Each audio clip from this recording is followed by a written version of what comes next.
મહાશિવરાત્રિ નિમિત્તે ભગવાન ભોળાનાથની 4 પ્રહરની પૂજા 108 ઔષધિઓ સાથે 23મી મહાશિવરાત્રિની પૂજાનું આયોજન। મહેસાણા સહિત સમગ્ર જિલ્લામાં મહાશિવરાત્રિની ધામધૂમથી ઉજવણી થઈ હતી।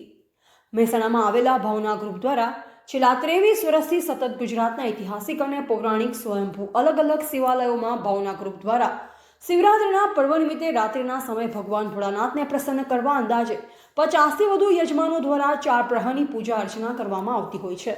આ ગ્રુપની શરૂઆત 2004થી પ્રથમ મહાશિવરાત્રિની 4 પ્રહરની પૂજાનો પ્રારંભ કરવામાં આવ્યો। ભાવના ગ્રુપમાં દરેક સમાજના લોકો શિવ ભક્તો જોડાતા હોય છે। આ વખતે મહેસાણા તાલુકાના લીંચ ગામ ખાતે આવેલ બિલેશ્વર મહાદેવ મંદિર ખાતે ભવ્યથી ભવ્ય 4 પ્રહરની પૂજાનું આયોજન કરવામાં આવ્યું હતું, જેમાં મોટી સંખ્યામાં શિવ ભક્તો દ્વારા આખી રાત મહાદેવના ભક્તિમાં લીન થઈ પૂજા અર્ચના કરવામાં આવી। આ વખતનો મહાશિવરાત્રિ પર્વ સામાન્ય કરતાં અધિક અને મહત્વપૂર્ણ હતો। ધ ગુજરાત લાઈવ ન્યૂઝ સાથે રિપોર્ટર ભાવિન ભાવસર, મહેસાણા। આપનું નામ જણાવજો અને જે શિવ ભક્તિમાં જે અત્યારે શિવરાત્રિના દિવસે તમે કેવી પ્રકારની તૈયારી હોય છે અને આપના ગ્રુપ તરફથી કેવી રીતેની તૈયારી કરતા હોય છે? હર હર મહાદેવ।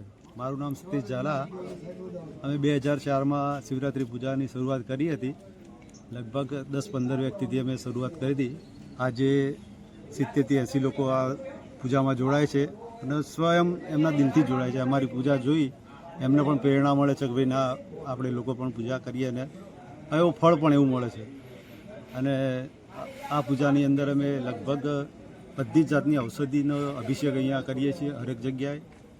પછી હરેક ધાન્યનો અમે અભિષેક કરીએ છીએ અને અમારા મહારાજ એવા દીક્ષિતભાઈની પૂજાથી પ્રેરિત થઈને લોકો સ્વયં જોડાવા માટે આવી જ જાય છે અહીંયા। કેટલી ઔષધિનો ઉપયોગ કરો છો? લગભગ 108 ઔષધિનો લગભગ અભિષેક અમે લોકો કરીએ છીએ।